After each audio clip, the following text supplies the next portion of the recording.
Proteger o patrimônio que a gente leva tanto tempo para construir é uma preocupação, né? Mas e se o maior risco vier de onde a gente menos espera? Do próprio governo.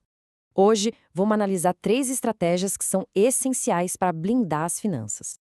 Ok, vamos começar com uma pergunta que, olha, tira o sono de muita gente. O governo pode simplesmente pegar o dinheiro de alguém? Assim, confiscar os fundos de uma pessoa?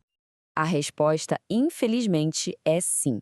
E para quem é do Brasil, isso não é só uma teoria, não. É uma memória bem dolorosa, um fato histórico que até hoje alimenta esse medo. Pois é, o medo de um confisco direto é real. Mas a questão é, será que o risco hoje é o mesmo de, sei lá, 30 anos atrás? Vamos entender como essa ameaça mudou, como ela passou de um ataque direto para uma erosão mais sutil, sabe, mais constante. Olha, um confisco direto como aquele de 1990 é bem improvável hoje em dia. Mas a lição que a história nos ensina é clara. Quando a conta do governo não fecha, eles ficam, bem, criativos para encontrar formas de acessar a riqueza dos cidadãos. O interessante aqui é essa mudança de tática. A ameaça não é mais um golpe único, sabe? Violento. É mais como uma sangria lenta, contínua.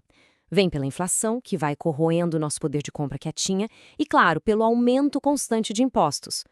Bom, então, como é que a gente se defende disso tudo? A primeira linha de defesa é a mais intuitiva: não colocar todos os ovos na mesma cesta geográfica. Uma meta prática, por exemplo, pode ser ter uma parte bem significativa do portfólio de investimentos, digamos uns 50%, fora da economia do nosso país. Pensa nisso como se fosse um seguro. Se a economia local entra numa turbulência, o patrimônio está ancorado em águas mais calmas. E não é só sobre se defender, não. É sobre oportunidade também, sobre acessar mercados mais desenvolvidos.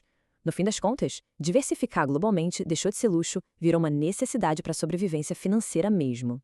Mas olha, ter dinheiro lá fora é só o primeiro passo. Os ativos ainda podem estar vulneráveis, sabe? A questões como imposto sobre herança ou outras complicações legais. A blindagem, de verdade, vem quando a gente adiciona uma camada de estruturação jurídica nisso. E uma ferramenta-chave para isso é a tal da empresa offshore. E antes que alguém já pense em coisa errada, é bom deixar claro: offshore é simplesmente uma empresa que fica fora do nosso país de origem. É uma ferramenta legal, super comum para organizar os ativos de forma global. Quer ver como isso funciona na prática? Imagina o seguinte: alguém quer comprar um imóvel lá nos Estados Unidos. Se essa compra for feita no nome da pessoa física, os herdeiros podem tomar um susto com um imposto de até 40% sobre o valor do imóvel. Agora, se uma empresa offshore é a dona desse mesmo imóvel, a história muda completamente. Quando o dono falece, a empresa continua lá, existindo e dona do imóvel. A sucessão acontece dentro da estrutura da empresa, lá na jurisdição dela, e isso pode evitar, de forma totalmente legal, aquele imposto gigantesco dos Estados Unidos. Certo. Então, já protegemos o patrimônio do risco de um país, já criamos uma estrutura legal mais forte, mas e se o risco estiver no próprio sistema financeiro global?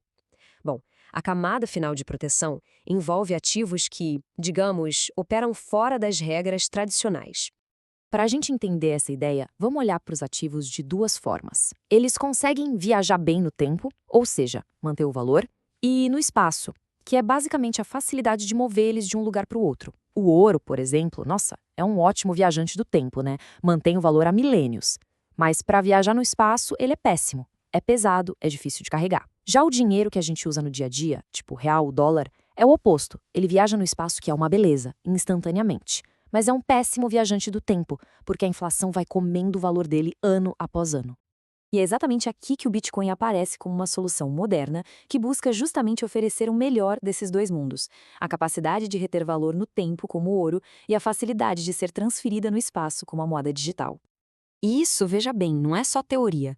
Tem implicações muito reais no mundo que ficam claras com um número bem surpreendente. Esse número representa pessoas de verdade.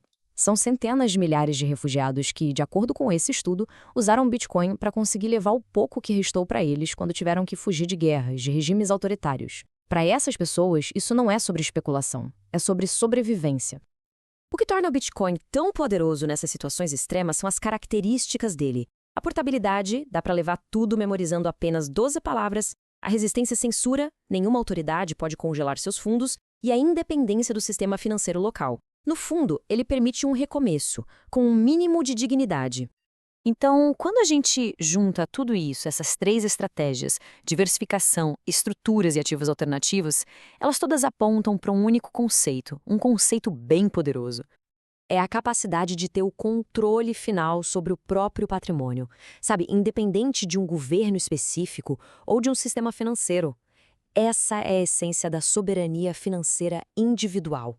Garantir que o controle do dinheiro esteja de verdade nas mãos de quem o conquistou.